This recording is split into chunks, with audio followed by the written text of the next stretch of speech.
All right, good friends, welcome back. Tom Kiely, INN World Report Radio, every Tuesday and Thursday night here on the Great Logos Radio Network. As promised, our great friend, Helen of desTroy. Helen Beniski, her nom de plume, nom de guerre, we'll ask her which one she feels is more appropriate, is Helen of desTroy. Just so clever, Homer, of course, and it's just a pleasure reading her writings on her own blog, helenofdestroy.com, and you can also read them over at RT. Very smart of RT to pick up Helen as a writer over there. Helen, welcome back to INN World Report. Good to be here, Tom. And by the way, friends, Helen and I visited with another good, very, very good friend of ours last beginning of the week, or was it last week? No, it's time flies. Here on the Jersey Shore, where we got to get some R&R and some very good discussions. Helen, I know you've got several great issues. I know you got a whole bunch, but I know you've got several that you want to focus on tonight on the program. But if you don't mind, I would like to run something by your keen intellect and, sharp wit that I've been working on that I hear nobody talking about. And I'd like to get your opinion, if I may. A. B, and if you find it worthy, maybe you can write about this too. May I? All right, go ahead. Go ahead. Okay, here we go. Okay, so certainly back during the Cold War, and it is standard tradecraft for intelligence services to get blackmail material on people, so that they can turn them, so that they can make them into traitors, so that they could, get them to do things against their own country and their own people and that sort of thing. All right. And then we also have the backdrop of Jeffrey Epstein, which I'd like to talk about in that regard. Okay. That was the rationale that was used by the Obama Justice Department to open up a counterintelligence operation on then Republican candidate for president, Donald Trump. All right. Opening up an intelligence operation on a political candidate for president of the opposite party is really nasty business in and of itself. Okay. But doing it because you believe that the person who is running could be a or be made to turn as a traitor to the United States because Vladimir Putin has blackmail information on him. That's some pretty serious stuff too. All right. So, however, to get things done, quote unquote, legally, oftentimes intelligence services will create a false flag of information so that they, because they get normal people in the Justice Department and in the intelligence services to do stuff that they know they're not supposed to do. But if it's done legally, okay, then there's a fig leaf under which they can all operate. So the fig leaf here was that Vladimir Putin had this compromising information on Donald Trump. He was in a hotel room in Moscow. There were prostitutes there. They were urinating. They were cavorting, whatever. Who knows what else, okay? And it's on video, and Vladimir has it. Ergo, Donald Trump is beholden to Vladimir Putin, and if he becomes president, it'll be President Putin with, Orange Man as the puppet front man. Okay, that's the rationale. They sold this to the the FISA court to get permission to start spying on then candidate Donald Trump. All right, it's bogus. It's been proven bogus. It was actually material that was paid for by Hillary Clinton, and Russians were asked about it, and they got paid to say whatever they had to say, and they said it, and all this stuff. It's all bogus, okay? That was the rationale. So they violated the Constitution. They lied to the court about the validity of this information. They just wanted to get this thing open. They never dreamed he was going to win. They thought that by spying on him, they would know all the ways during the campaign that they could thwart his presidency. They never dreamed he'd win any. Now he wins. Now there's a big problem. They don't control the Justice Department directly anymore. And all of this exposure is out there. Now, Comey did all of this, okay? McCabe at the FBI did it. Strzok at the FBI did it. Lisa Page at the FBI did it at the direction of the Obama administration and Barack Obama himself. Why do I say that? I'm sorry for the long intro, but I really want you to get the picture here. Why do I say that? Because unlike criminal investigations by the FBI or the Justice Department, okay, which are run by the Attorney General and or his or her staff, okay, counterintelligence operations come directly from the President of the United States himself, okay? Either the president asks for one, or if the intelligence services feel one is necessary, they have to go to the president and get his authorization and inform him because, and I'm saying him because we haven't had a female president yet, because that person is responsible for the security of the United States, and presumably a counterintelligence investigation is necessary because there's danger to the security of the United States. So Barack Obama knew about all of this Russia hoax, collusion hoax. He knew about it. They trashed the Constitution. They lied to the FISA court and all this other stuff that they've been doing ever since. And it's all illegal, okay? And everyone's talking about, oh, Comey's got a lot of exposure. Well, guess what? Comey's doing this, running the FBI. Everyone thinks, oh, he participated because when Hillary won, he'd keep his job. It's a lot worse than that, friends. He's got blackmail on Hillary, on Barack Obama, on Susan Rice, on Loretta Lynch, and so many other people. Not only is he going to keep his job, he's going to get a raise. He's going to get whatever he wants. Okay. Does that sound like there's a hole in that logic or argument, Helen? I don't really know what you're getting at. I mean, it's shredding the Constitution is something that presidents have done for decades. I'm not sure what makes this one more special than the others, other than that, I mean, the FBI spying on politicians that's what the FBI was created to do. I mean, that goes back to J. Edgar Hoover and probably even the proto-FBI. I'm sure they did things like that. But, I mean, if you mean the media is not covering that, yeah, sure. I think that James Comey has basically been put out to pasture, unless I haven't heard much from him lately, except making weird Twitter posts with himself posing among trees. I mean, everybody's focused on trying to impeach Trump over this bizarre whistleblower that's not a whistleblower complaint. I think they're trying to put this Russiagate thing behind them as quickly as possible. Notice how it's so quickly changed to Ukraine-gate. Which they can't put it behind them because there's a lot of illegality there, and it's coming out now with these Inspector General reports. Okay, but I draw a distinction. Yes, presidents have trashed the Constitution all the time. However, there's been a bright line where the trashing of the Constitution to knock off some little country somewhere or to act on the behest of your oligarchs that control you, that's one thing. To do it within our own political system at the presidential level is a big fat no-no. That's what happened to Richard Nixon, okay? And if it does happen, it has to happen in such a way that nobody will ever find out about it. That is not the case here, okay? Yeah, they were very sloppy, for sure. I mean, they thought they were going to win. Yeah, they definitely did. I mean, they did so much cheating. I mean, just even stemming from the primaries to that's what I find interesting about this. All right, hold on. I'm sorry, Helen. We're going on break. We'll be right back with Helen Beniski. As you can see, we're just getting warmed up.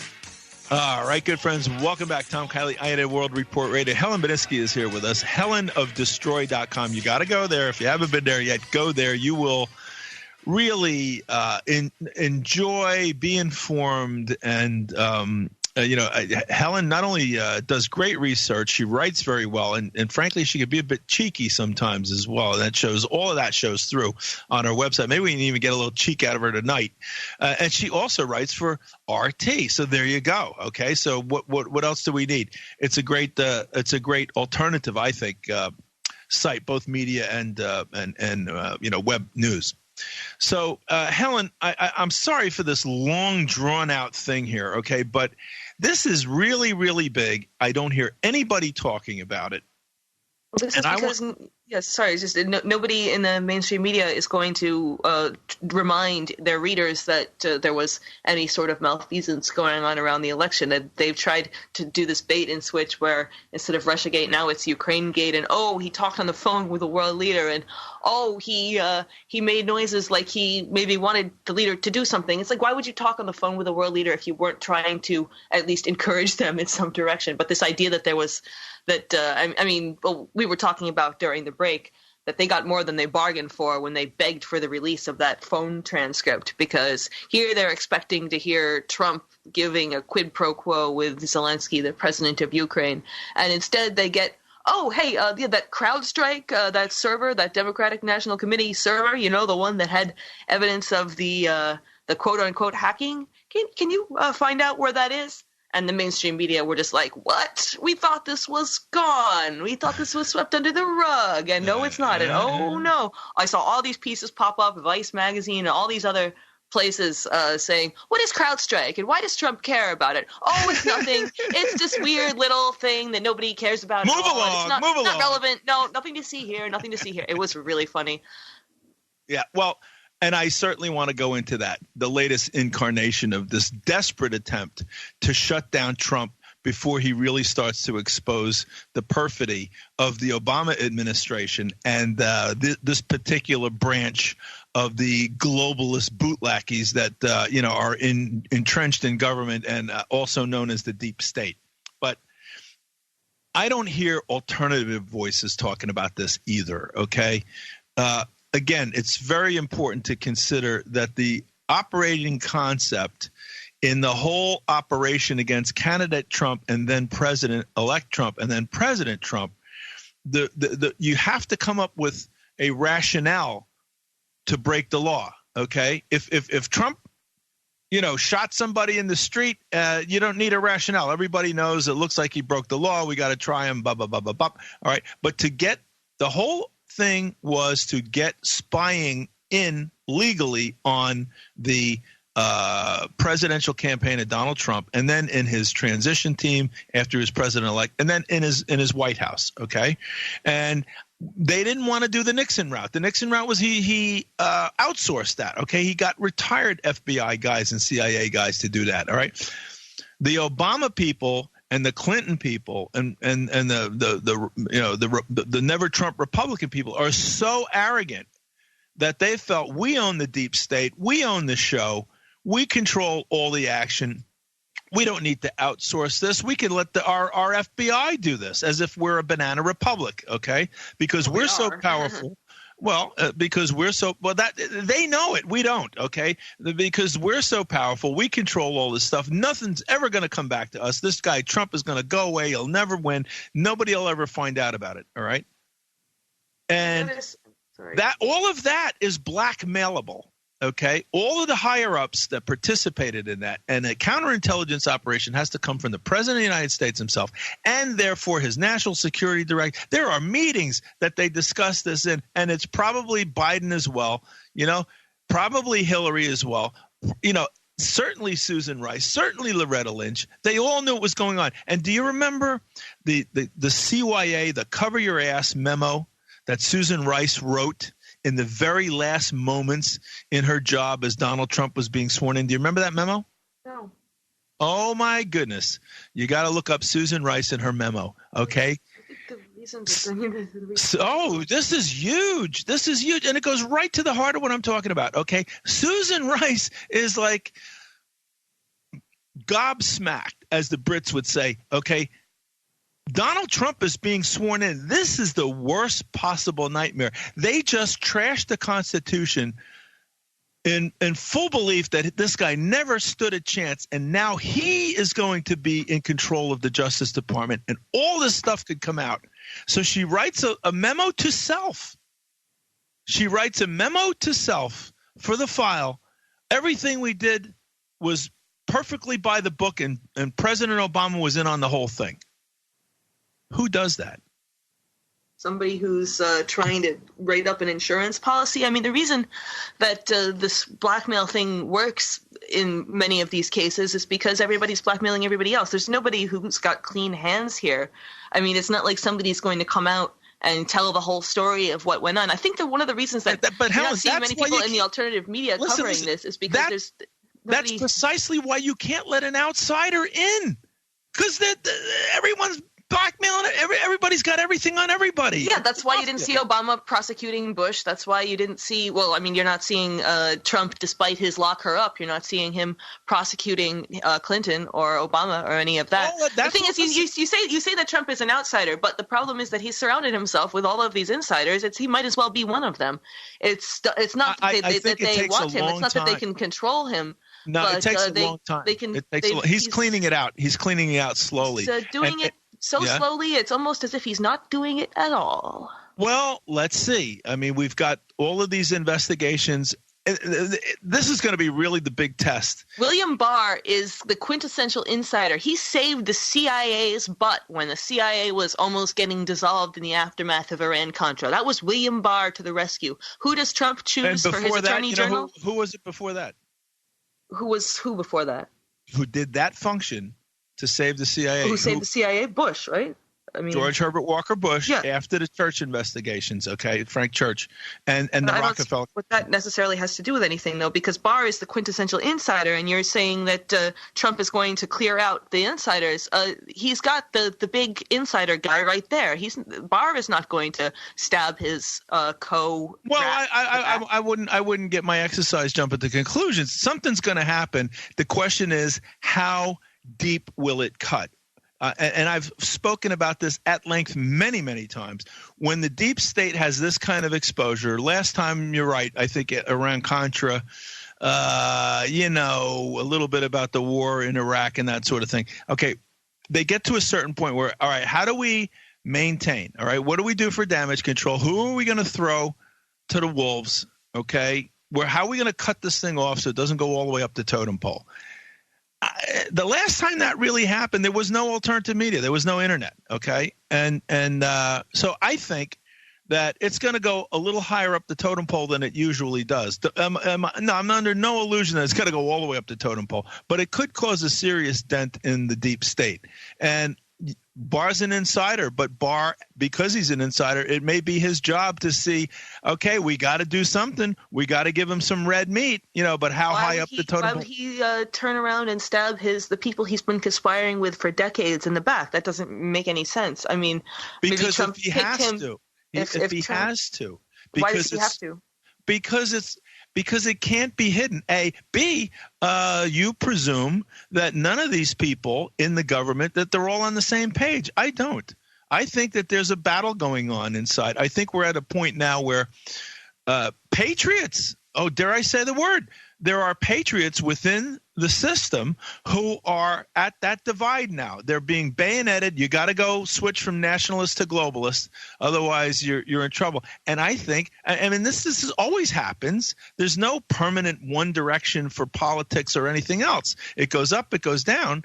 And I think we very well could be in a moment where there's a conflict at the top. I never suggest that they're all on the same side. That's not the case. It's never the case. There's always warring factions, but the problem is that both warring factions happen to be different types of insiders, and this idea that the swamp is being drained is just, unfortunately, it's a nice fiction for those who believe in it, but it's just not the truth. Well, I think that it's a gargantuan job. Herculean, right? Wasn't he the one that was tasked with shoveling the shit out of the stables? The stables. That's correct. And I think that Trump has knocked a bigger dent in it than anybody in a really long time. And am I in hopes that it's going to come out sparkling clean? You can eat off the floors? No. But but I expect that it's going to be, instead of up to your eyeballs, maybe up to your chest. All right. I mean, something I think is happening. I really believe. But in any case, I'd love to see people talking about this. Comey, the FBI, and as you point out, they all have blackmail on each other. And we could talk about Epstein, who's extra governmental, and how his blackmail has been. And it's been kept safe and useful because he's off the scene. Yeah, and that's another thing that Barr has done. He's cleaned up all after Epstein. They went in and swept up his place in the island. They went up and I don't think they still have even raided his New Mexico ranch yet. But they cleaned up all the evidence. They made sure it's nice and tidy. They made sure not a single video got out. I mean, that's not the behavior of someone who's shining. They confiscated it. And what they're going to do with it in the future are two different things. Okay. To the extent that they could confiscate it. I don't know what would be left. I would imagine that the Mossad went in there and there's slim pickings. We'll be right back. All right, good friends. Welcome back. Tom Kiely here, INN World Report Radio. Helen Beniski, our guest tonight. Her website, helenofdestroy.com. If you haven't been there yet, why? It's a really interesting website. Please go, take a look, see what you think. All right, if you go and you look and you read a few things, you don't like it, all right, then you've been excused, okay? But take it from your old friend Tom. It's a very, very interesting website. And Helen writes for RT as well. So, Helen, do you get a byline when you write for RT, or are you just under the rubric of RT when you do that? It depends on the story. I do a couple a week with my name on them, but most of them are just like the RT hive mind.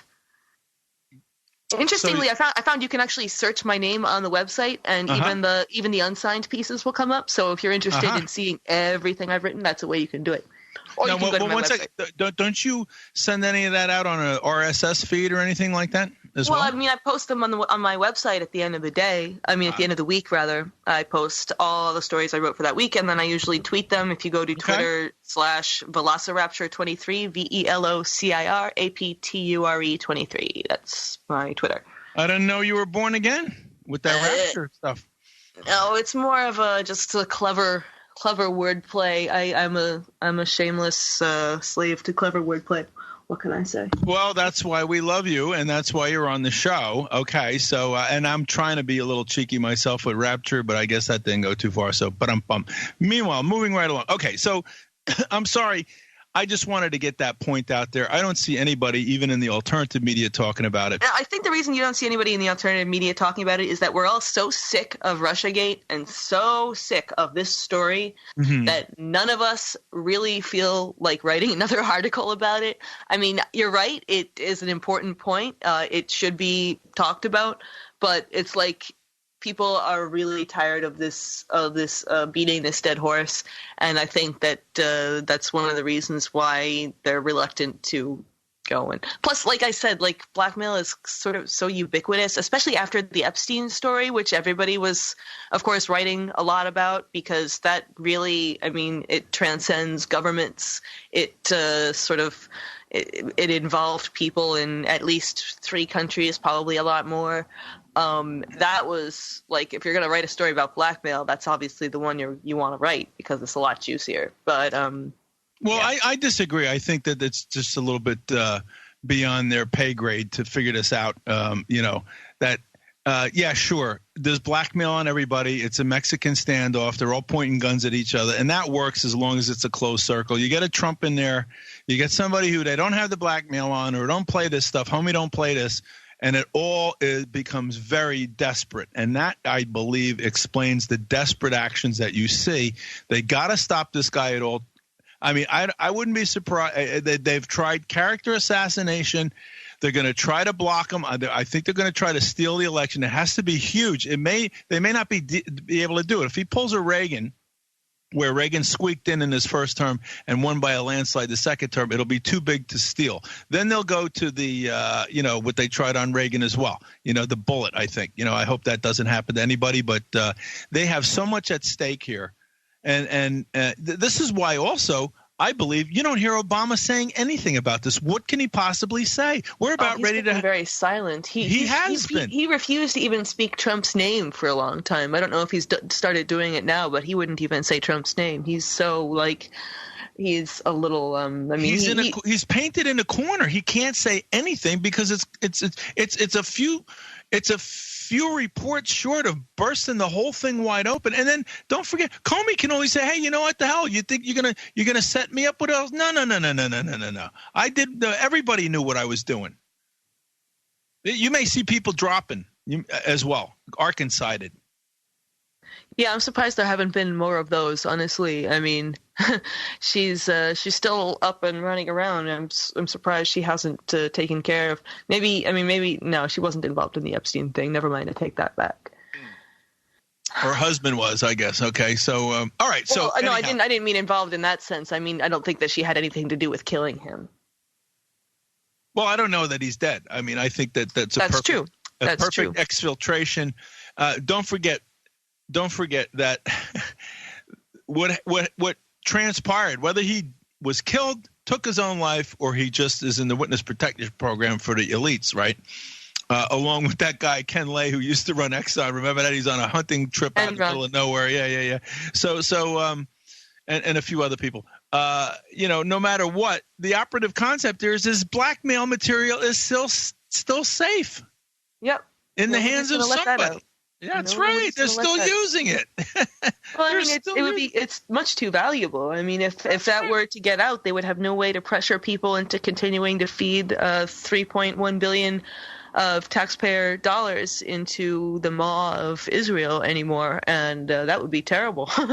I mean, imagine if people weren't like guilted into committing war crimes. That would be so bad. Yeah. So, and if Epstein was kept alive and he went on trial and all that, and if they had him on suicide watch, a lot of this stuff could come out. Now, if that wasn't the threat, and you were telling me, that's never going to happen. All these people are on the same. If that wasn't a threat, then Epstein wouldn't have had to have been suicided or exfiltrated. Okay.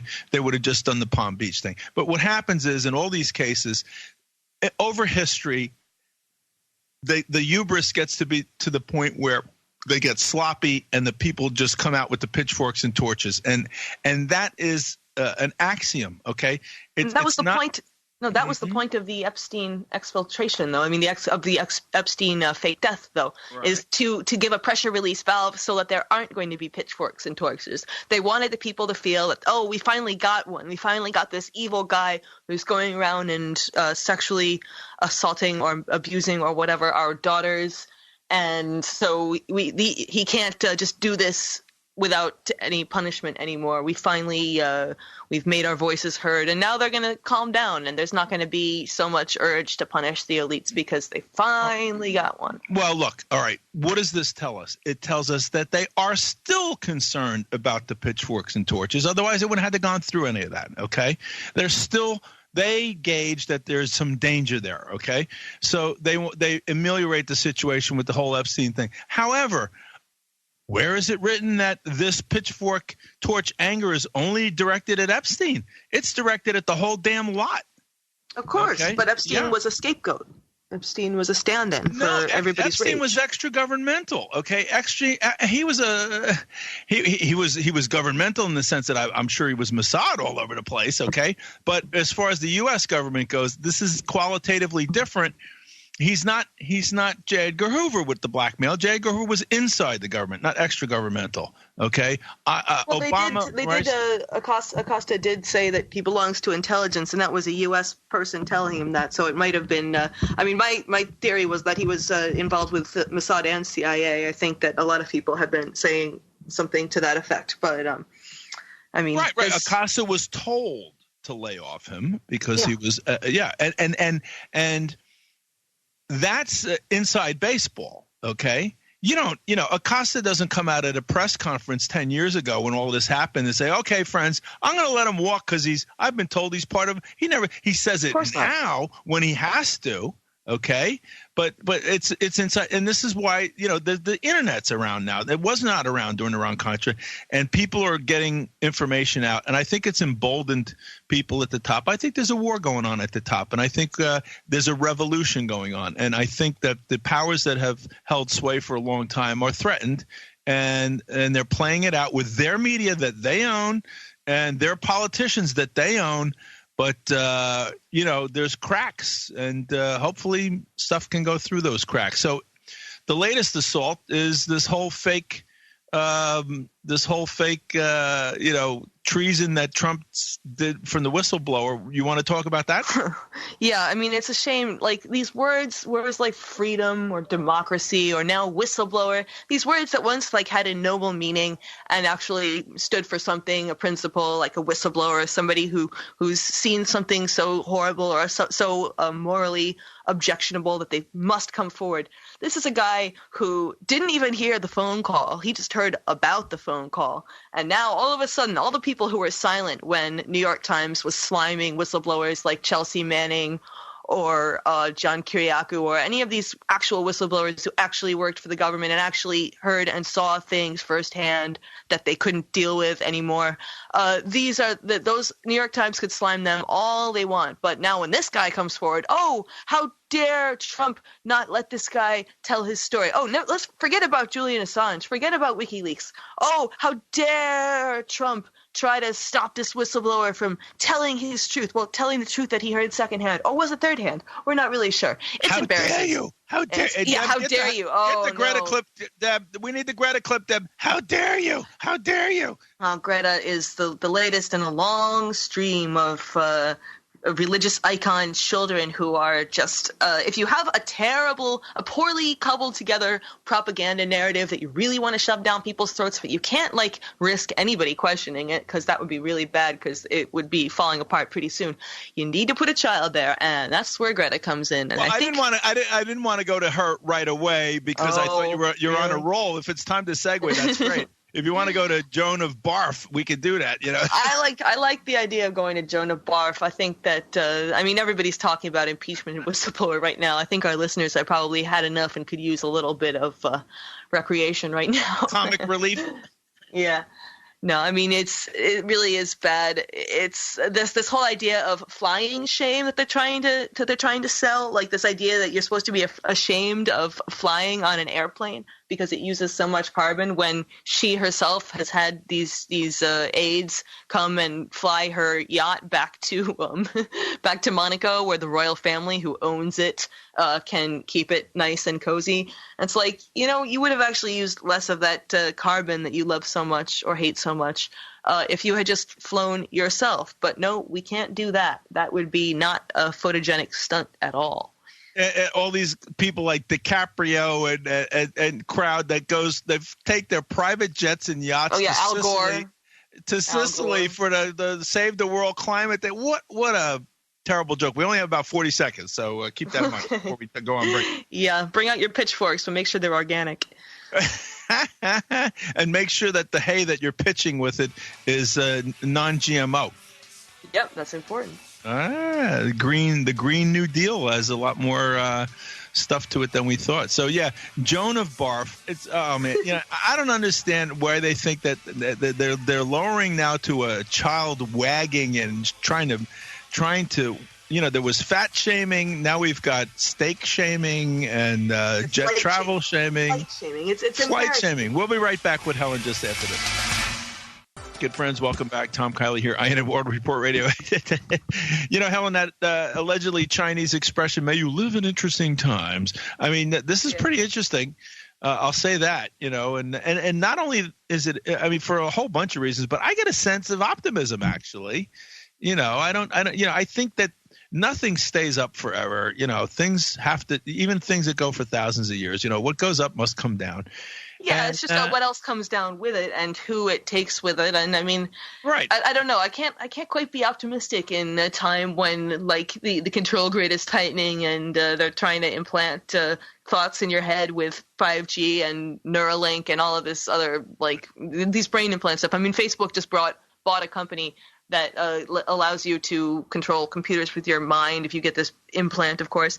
I can't be too optimistic about things like that. I don't know. Yeah, but then it's very fatalistic that, there's no chance for the game to change. So why play it? That's the risk that is always run. It has, believe me, there are forces. The whole thing could be wiped out by a EMP that goes by the planet somehow, and then we start all over again. I wrote a whole article about that, actually, about how technology was supposed to make our lives better, and instead it's reduced us to complete and total abject dependence on technology. If people could not simply get by, even 10 years ago, if the internet went down or something, people would still be able to get by. They could find their way from place to place. They could read a map. They could figure it out. They could drive their car. They could drive their cars. Yeah, that was a very important part of the article, is that now it used to be, okay, well, first people stopped knowing how to drive stick shifts because they were all automatic. Now people, you can't even, unlocking the car, you don't use a key. You have to have these internet-enabled things. And people can hack those remotely. And people can drive your car into a pole if they decide to, like what happened to, what was his name? Michael Hastings, I think. Yep. The guy that, yeah. And so if you try to take your car offline, well, it just doesn't work. Cars park themselves. Cars, if they get too close to another car, they slow down. People wouldn't know how to drive if you took off all of these features. So yes, and that's all kinds of neuromotor skills that are going out the window. Yep. That's it. That was the whole point of what I wrote. I would suggest everybody read that one because it's really important. If you're dependent on technology, you're a lot more dependent on technology than you think you are. And I mean, of course, that goes for me too. I'm talking into a computer and I use my smartphone all the time. And well, that's the flip side of it. Without that advance in technology, there would never have been an INN World Report Radio on national television to tell everybody before the invasion of Iraq by Scott Ritter speaking that there were no weapons. So it's a balance. You know, it's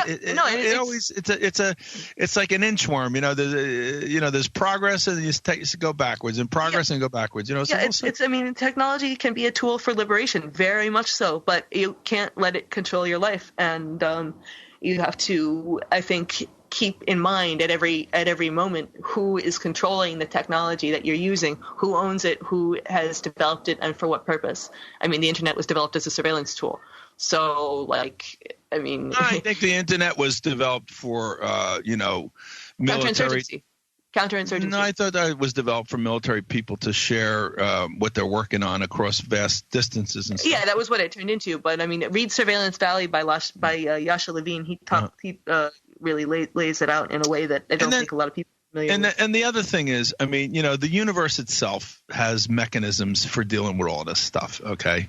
And just because it happens very infrequently doesn't mean that it doesn't happen.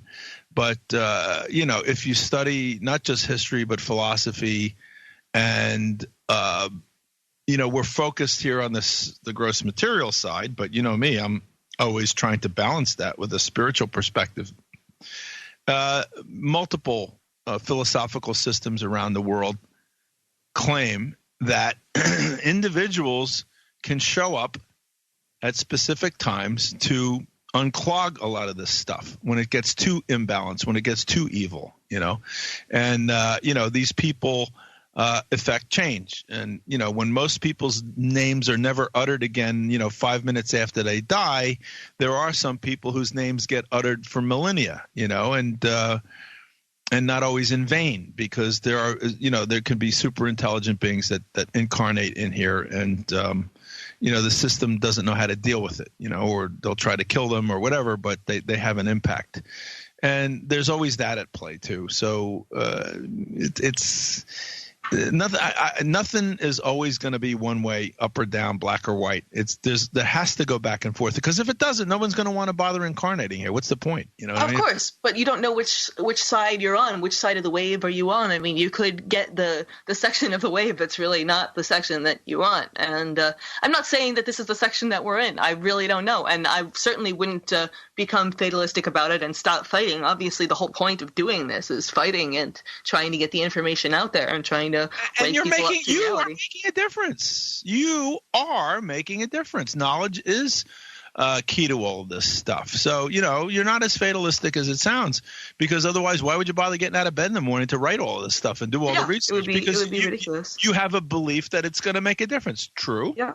Yeah. No, and even seeing when I see my stories come up in somebody's, my name is not well known, but I see my stories come up in well known people's, if they're doing a video, and I see somebody like even David Icke use one of my stories in one of his videos recently, and I thought that was pretty cool, because this is a extremely influential and well known person, and who means well, from everything I can gather. The guy really sincerely means well. Oh yeah, no, he's great. I respect him. I'm looking forward to reading his book, although it's really long. I don't know whenever I'll get a chance to do it, but it looks like an interesting one, let's say. If I may offer, and I'm sure you've gone over this in your own mind, but the concept of the happy warrior is a good one, okay? Because it's the good fight in and of itself. Virtue is its own reward, and the good fight in and of itself is sustaining. And I think the true warrior, by the way, doesn't care if they win or lose. They care about putting their all into it. And if they're killed in the process, so be it. That's less important than not putting your all into it. So I manage those thoughts. I think that they're important as well. So and that's the kind of person that the powers that be are really afraid of, if you ask me. Well, yeah, if you actually believe what you're saying, I mean, you can't have that. I mean, the entire mainstream media apparatus is made up of people who only believe what they're saying insofar as they're allowed to by their paymasters. I mean, you can't have real opinions in mainstream media or you get fired. Rachel Madcow making $33,000 a day, or whatever. So what other topics would you like to go into? Got a half hour left in the show. I have a... How dare you! Did you hear that? Yes. I was going to say that. There we go. That's what there is to talk about, because, I mean, it's shameless. You would think that after all of these recycling of these children used as propaganda, from the babies and incubators girl to Bana, the Syrian 3-year-old who supposedly wanted Assad to go, and it's like they keep doing this, and people keep falling for it because, oh, you don't want to like say bad things about a child. Never mind that the child is basically telling you have to bend to her will. I really think there is a sadomasochistic element about the cult of Greta Thunberg. It's like people really want to be told what to do. They want to be told they're bad, terrible people, and it's a self-flagellation thing. It really is. I mean, at this point, it's kind of a cliche to call it a cult, but the cliches sometimes have their basis in fact. And this one is definitely factual. It's a whole, I mean, NBC had its climate change confessions thing last week, which is just really ridiculous. In 130 characters, you were supposed to tell how what you were doing was not ideal for saving the climate, as if the climate needed to be saved by you insignificant human being who, I mean, in the grand scheme of things, let's face it, the nature does not care whether you use a plastic or a paper straw. Well, if they just shut up, that would be a lot less hot air into the atmosphere, causing warming. But we'll be right back with Helen Beniski. We still got a half hour left in the show. Maybe we'll open the phone. How dare you! Sorry. There we go. How dare you? You know, I'm sorry, Greta. I'm trying to be better. I'm sorry, Greta. I'm trying to be better. Okay? But I doubt if I'll ever be able to live up to your standards. I don't know who would want to, but, I'll try to be better, Greta. It's like if you put yourself out there, you're a public figure, and thing is that she actually has taken criticism well. It's everybody around her who's freaking out over the idea that you'd criticize a child. Trump came out and with that sarcastic tweet saying, oh, this looks like a bright young person looking forward to a great future. And everybody freaked out that he had bullied a child. It wasn't bullying. It was a sarcastic tweet. She took that and put it as her Twitter bio briefly, which I thought was a clever response. I mean, I don't. Did she do it, or did her handlers do it? I think she did it because her handlers were all too busy freaking out. I don't think her handlers would have been smart enough to do that. I don't think that she's a stupid person. I just think that, I mean, you know, that she knows how to manipulate and read a script. I mean, she's a little Sarah Bernhardt, as we used to call it. Yes. I mean, the thing is that her parents or her mother is an opera singer / actress, obviously trained her in acting and overacting, as we saw at the UN speech. But she's not a stupid person. She's just she has Asperger's, so she takes everything very literally, including this idea that the world is ending in 12 years, although I guess it's closer to 11 now. And nobody has thought to disabuse her of that notion. Her parents, rather than doing the responsible thing and talking her down, I mean, the story is, now I don't know if this is true or not, this is her origin story, that she became like suicidally depressed when she was like 10 years old or something because she heard about climate change and thought, oh, we're all going to die, this is terrible, et cetera, et cetera. And then she came out of that and like decided to, you know, help the world deal with climate change. Now, instead of like being responsible parents and trying to let her know that, you know, this isn't literal, the world is not actually going to end in 12 years, we aren't actually all going to die, her parents nurtured this and realized, hey, we can cash in on this. And they basically pimped her out to this group called We Don't Have Time by this guy, Ingmar Rentzhog, who at first like denied that he was involved in, he basically single-handedly skyrocketed her to stardom. But then he admitted it later, but then said, oh, well, how dare anybody say that there's something wrong with what we did? All we did was, you know, take this girl who was doing a solo protest outside the Swedish parliament, and we made her famous. That was him, and that was his organization. Basically, We Don't Have Time is a greenwashing social network that has figured out that they can make a lot of money by basically giving businesses a green reputation score. So if you want to, it's a shakedown. Yeah, it's a shakedown. It's a shakedown exactly. system. Sure. And that's how it happened. And a lot of people don't know that story because they've tried to make sure that nobody does too much research. Because even doing research on Greta is bullying her. Apparently, I mean, who would have thought? But that's how it works. You're a liar, and you seek the truth about somebody. That's bullying. Okay, so it occurs to me, this fatalism. How do you get people interested in it? I made some very funny joke back when the the play, and then I guess it became the movie, the Titanic. I don't know. Did you see the play, the Titanic, when it was on Broadway, the musical? I didn't know there was a musical. No, I only saw the big. I saw it twice actually. There was a big musical on Broadway, and it's like, how the hell do you make a big musical about a bunch of people dying on an ocean liner? And I used to joke about it. I used to go, what kind of songs did they have? Hey, we're all gonna die. Look at that big iceberg. Like that. So anyway, it did turn out to be a fairly decent.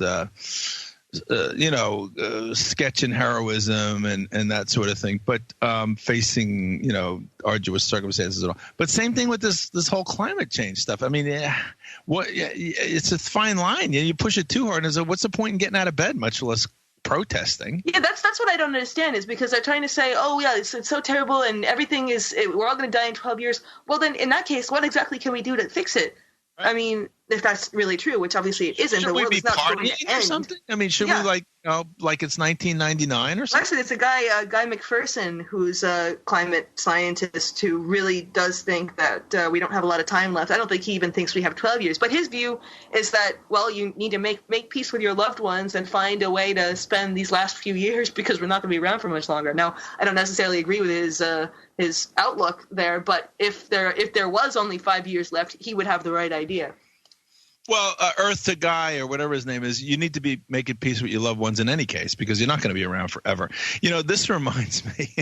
Yeah, I've lived through a lot of this crap. You know what it was in the 80s? Nuclear freeze. Do you remember that? The nuclear winter. No, that was before my time. But, okay, well, let me share. Tell me more. Let me share. Yeah. Yes, of course.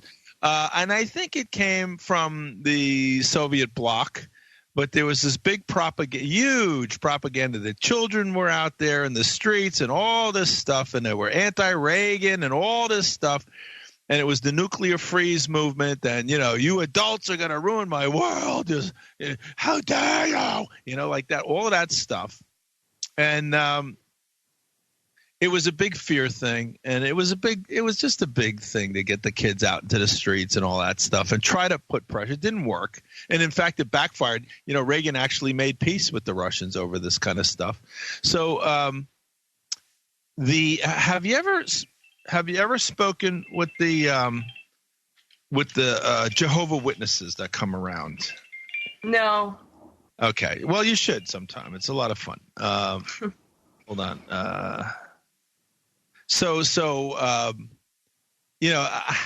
Everybody cringes. For years, I've always opened the door and talked with them. And it's like, what are you doing? What are you doing? I said, well, come on, debate, right? So these people, their big thing is fear. Aren't you afraid of this? Aren't you afraid of that? And whatever it happens to be, climate change, I'm sure they're talking about that, hurricanes. Back in the 80s, it was nuclear winter. It was the freeze. It was, nuclear weapons. So they knock on your door, and it's always the same. It's usually 2, maybe 3 of them. And what you've got is the newbie who's testing out the debating skills, and you got their minder who's hovering in the background, ready to dive in, if they get in trouble. And sometimes you got a third person as well. And during the 80s, their whole pitch was, you have to be afraid. You have to be afraid, and if you're afraid, then they have a solution for you. Jehovah Witnessism. Okay, so they used to fall flat all the time. They'd talk to me, and then the newbie couldn't handle it, so the minder would step in, the pro, and then he'd give, aren't you afraid that we could all die in nuclear incineration? I said, lady, my number is out there. My day is out there somewhere, okay, when I'm going to die, okay? There's really not that much that I can do about it. I mean, I can live a good life. I can live healthy. It makes no difference. If I get hit by a car, I'm going to be hit by a car, whatever. If I'm going to live to a grand, either way, my day is out there. Can you please explain to me what the hell difference does it make that on my day when I go all by myself or I go with everybody else at the same time? What difference does it make? Why are you telling me? Aren't you afraid? And that's this climate change is the same thing. What the hell difference does it make then at a certain point? So what? Well, the thing that I don't understand is that all of these groups like Extinction Rebellion and stuff like that, all they want is for the lawmakers to declare an emergency. Now, what exactly is the point of declaring an emergency? What does that do exactly, except make people like stupider and less capable of making insane, rational decisions if everybody's panicking? I mean, to me, that seems like it's designed to do that because things like the Green New Deal, which I've explained before, is expecting the people who cause the problems to solve them, which is idiotic. But declaring an emergency would just drive people more towards it while giving it even less scrutiny than what they're already going to give it. So, I mean, I don't know. I disagree. Declaring an emergency is what you need to do before you declare martial law. Okay. And the carbon taxation scheme and so forth is the equivalent of martial law. Okay. The draconian measures that they want to push through, the Malthusian things that push everybody backwards, the antiquarian crap that they want to send everybody back to to live like an Amish lifestyle. That's what they need, but they want to do. But you have to have an emergency to be able to do that. Well, you can't live an Amish lifestyle if they want everybody to live in cities. You can't live an Amish lifestyle in the middle of New York. Well, an Amish lifestyle, with packaged food, in a city. So, all right, we'll be right back with Helen Beniski. We've got one more segment. Give us a call if you'd like, 646-1984. Call us up and join in the fun. As you can hear, great discourse. Helen's website is Helen of desTroy. Hey, good friends, welcome back. Last segment here. Give us a call, 512-646-1984, with our Helen, as she's known within certain circles, Helen Beniski. Helen, is it a nom de plume or a nom de guerre? It's Helen both. of desTroy. Okay, it's a sharp pen name. How about that? Yeah. Okay, so Helen of desTroy. Really, really clever. I was raised on Homer, so. Although I think Helen of Troy was a bit of a hussy, whereas I think you're a bit of an intellectual hussy, perhaps. And there's nothing wrong with that. There's nothing wrong with that. Okay, so Helen, we've got one more segment here. Thank you, and we'll make it another month or so from now. We'll let the rest of the world catch up with us. And we could talk. What would you like to try to cover in this last bit here? Well, like we were talking about during the break, I like this idea of talking about what's going on with college girls prostituting themselves because it costs 3 times what it did 30 years ago just to go to school. And our society has made it so that you have to go to school if you're expecting to get what is socially considered a good job. Good job. Yeah, we need that Greta, how dare you, for the colleges. But actually, before we do that, if I may, somehow this came to mind. This bit, the hypocrisy where the stuff's coming back to bite the left in the ass, the blackface now with Trudeau and the governor of Virginia and everything.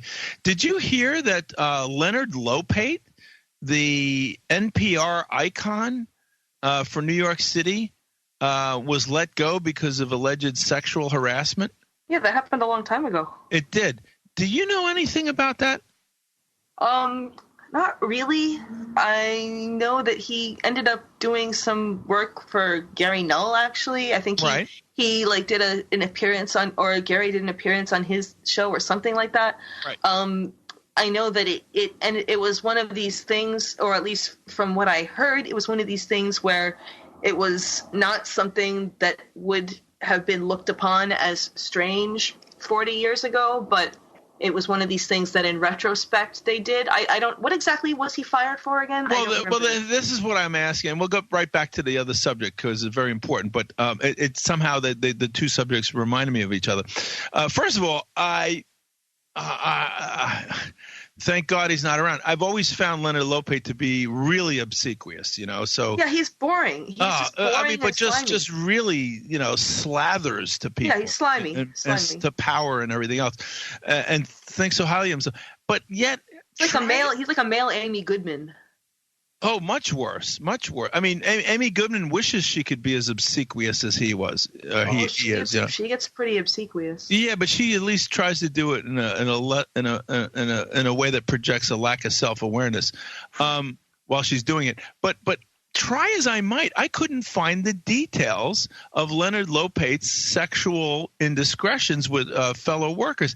I read about it. Is it gay or is it heterosexual? It was hetero. It was. Okay. I think it was more than one woman. I read the details a while ago, but it wasn't particularly interesting, and so they didn't stay in my memory because he's just not particularly interesting. I never really understood why he was such a big deal. He's just not because it's the big Upper West Side Jewish thing. I think that intellectual bauble. But anyway, okay. I could never find what it was, and I thought it was curious that the details were seemingly hidden from me. But I'm sure that's deliberate. Okay. All right. So, I thought it was because it was maybe a homosexual thing, but which wouldn't surprise me. But with him. But in any case, all right. So back to this story that you just wrote up. Friends, you could find this story if you go to Helen Beniski's website, Helen of desTroy. Tell us about it, Helen. These prostitution is what young women are resorting to try to pay their way through college now. Yeah, it's I wrote this website called Seeking Arrangement, which tries to pair up quote-unquote sugar babies, basically young women who are looking for money, and sugar daddies, which are usually older, rich men who are looking for usually sexual companionship. Some of them, relationships are supposedly not sexual, but I don't think that that's really why you would use a website like that. If you're not looking for sexual companionship, you can just, be friendly to people. But it seeks to pair these people up. And supposedly they've got 2.5 million students who have got profiles on this website, which is just crazy because that's a lot of people who are basically doing glorified prostitution. I mean, it's not like you're walking the streets or anything, but you're basically selling yourself to these wealthy people because it's, in your mind, a better alternative to selling yourself to a bank. And the reason I found it so interesting is because I don't know morally which one is more repulsive.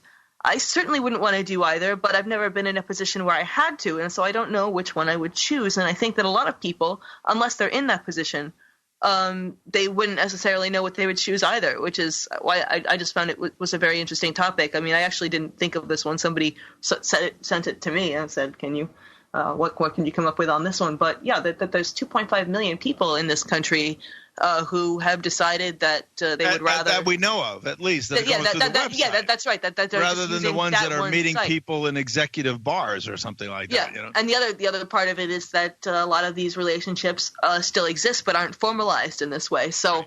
I mean, I would argue that a lot of marriages are basically glorified prostitution because you've got a trophy wife who is only hanging around this decrepit old guy because he's got the big dollars. And so that's, this calls up a bunch of things for me. And since I respect your opinion so much, I'd like to run a few of these things by you. Okay. First of all, yes, abjectly, on its face, it sounds horrible, that this, to pay their way through school, women are doing something like that. However, in that population of 2.5 million women, some of them maybe have no problem with it whatsoever. Now, if that's the case, I want to walk through these possibilities. Here's the first one I come up with. If that's the case, should they have a problem with it and there's something mentally wrong with them and we're going to tell them that they're wrong and they should have a problem? Or does that portion of that population, if that's cool with them and maybe they enjoy sex as well, and money and not have to go, get their fingers dirty doing some other, job to pay for this stuff, is that a problem or is it blanket, purely bad stuff?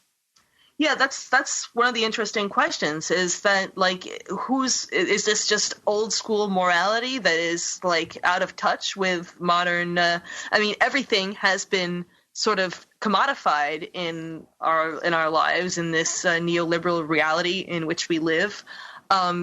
Is romance just old-fashioned, this idea of expecting sex to come within the context of a caring relationship or even knowing the person before. But who's to say that there's no caring involved either? Well, yeah, I'm sure they develop some form of affection for themselves, and that's why I didn't like. Listen, I don't blanket condemn these people. Yeah, right. I'm trying to get into the nuances here because also somebody's putting a roof over somebody's head. Yep. Okay, and somebody may find that to be affectionate in its own way, even if they have to do, and it may be somebody who lacks affection in their life, and maybe that they can get it from somebody who is happy about getting a roof put over their head.